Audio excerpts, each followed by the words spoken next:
Qui peut oser encore dire que la Russie est un pays isolé? Qui, en 2024, octobre, le 23 octobre 2024, qui peut oser dire que la Russie est un pays isolé?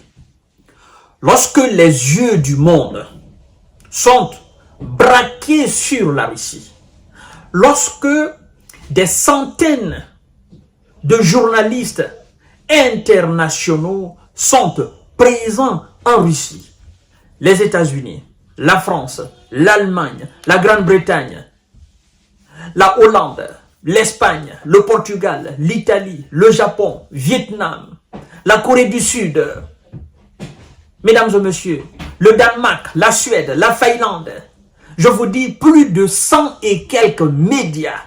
Les médias, en fait, qui font tourner l'information en boucle sur notre planète Terre, sont présents aujourd'hui sur la terre russe, précisément à Kazan.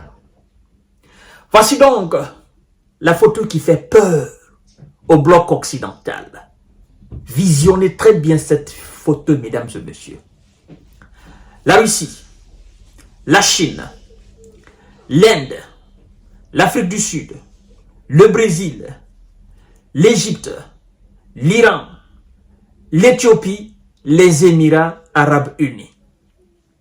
Avec un PIB de 21 milliards d'euros et comptant plus de 3,3 milliards d'habitants de notre planète Terre, soit 44% de la population mondiale. C'est pas possible.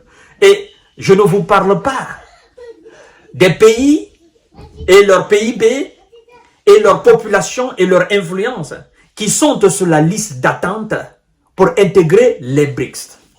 Incroyable, mesdames et messieurs. Tous ces gens, tout ce beau monde, les populations des différents pays puissants émergents ont les yeux aujourd'hui, c'est-à-dire les 44% de la population mondiale de ces pays ont les yeux braqués aujourd'hui sur la ville russe qu'on appelle Kazan. En dehors de cela, le bloc occidental et sa population, d'ailleurs, il faut dire que la population otanienne, en fait, s'emballe les yeux de l'OTAN. La population otanienne, lorsque vous demandez les 100% de la population otanienne, il y a 50%, voire même 60% qui partagent les idéaux des BRICS. Mesdames et messieurs. Et donc qui désapprouvent de façon catégorique les idéaux même de l'OTAN. Et qui approuvent les idéaux des BRICS. Qui veulent la création d'un monde multipolaire où il n'y aura pas de dominant-dominé, où chacun aura sa chance. Avec un conseil de sécurité représentatif de tous les pays de ce monde-là. Et non quelques privilégiés qui vont se retrouver et décider le sort du monde. Ce sont les idéaux prônés par les BRICS.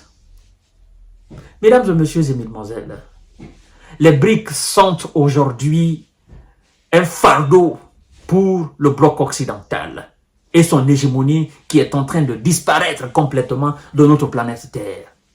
Oh, encore, si vous pouvez avoir la mémoire beaucoup plus vive et vous rappeler de façon claire de la déclaration fatidique de M. Vladimir Poutine en 2022. Nous allons combattre tous les vestiges de la domination américaine à travers le monde. N'est-ce pas, nous sommes en train d'assister à cela?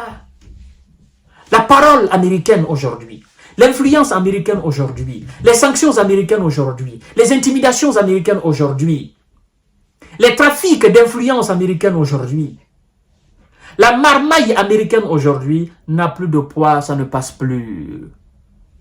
Et les États européens considérés comme les vassaux des États-Unis d'Amérique, de la politique étrangère américaine, sont considérés tout simplement comme des papiers toilettes dans les pays du monde.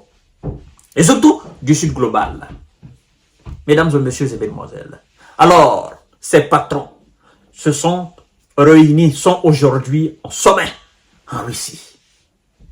Et les déclarations très séduisantes en faveur de la Russie, de la part même des membres des BRICS, de la part même d'un certain nombre de dirigeants à travers le monde qui ne font pas partie des BRICS, nous prouvent à suffisance que tout ce que la Russie fait, nous ne dirons pas qu'elle a raison 100%, mais à 99,99%, elle a raison.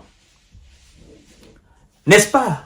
Le président Xi Jinping, président chinois, a averti hier en envoyant un message très percutant et puissant aux ennemis de la Chine et de la Russie. En disant, si vous comptez sur une quelconque dislocation des relations bilatérales entre la Chine et la Russie, vous vous trompez de long en large.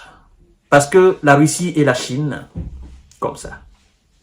Monsieur Cyril Ramaphosa va beaucoup plus loin pour dire que la Russie, c'est l'ami que tout le monde entier choisit.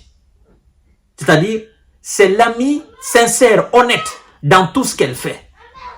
Et je ne vous parle pas de ce que dit, évidemment, le patron de l'Égypte et de l'Éthiopie ou encore de l'Émirat arabe uni. Non, je laisse le président brésilien, M. Lula, parce que lui, c'est autre chose. En fait, aujourd'hui, vous constatez que tous les pays du monde, je veux parler des pays libres et indépendants, veulent des relations avec la Russie. Pourquoi cela? Non, il y a une raison claire à cela. Il y a une raison palpable à cela. Il y a une raison logique à cela. Parce que longtemps, ces pays ont été sous la domination américaine. Et la Russie ne veut pas dominer qui que ce soit. D'ailleurs, je vous rappelle que la Russie n'est pas une puissance colonisatrice.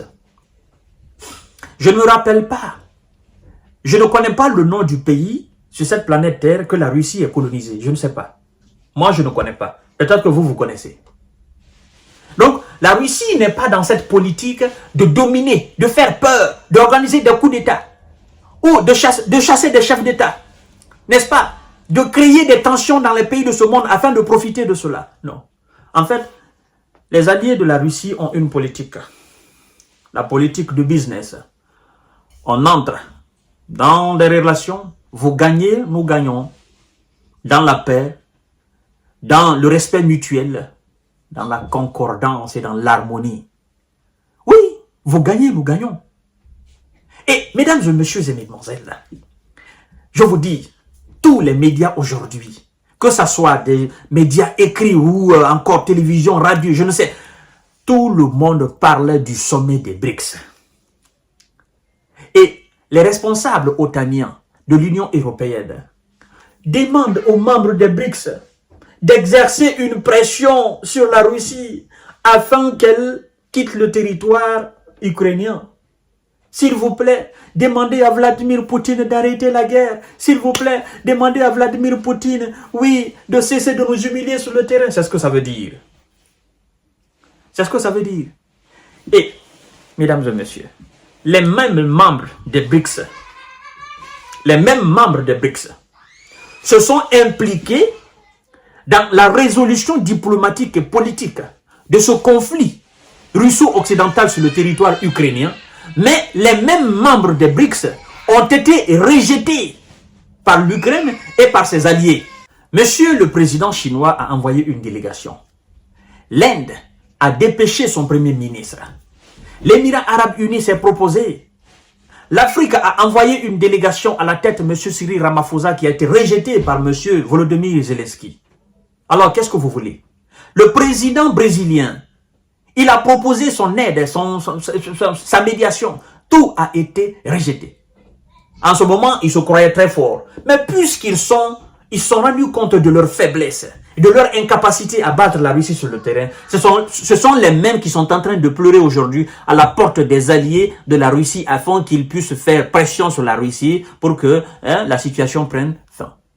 Mesdames et messieurs et mesdemoiselles, la vérité est que Ce bloc-là fait peur à l'Occident.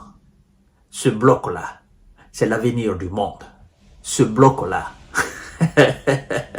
ce bloc-là va réunir le monde. Ce bloc-là va débarrasser le monde de la domination, de l'esclavage, du mauvais traitement de la part des Occidentaux.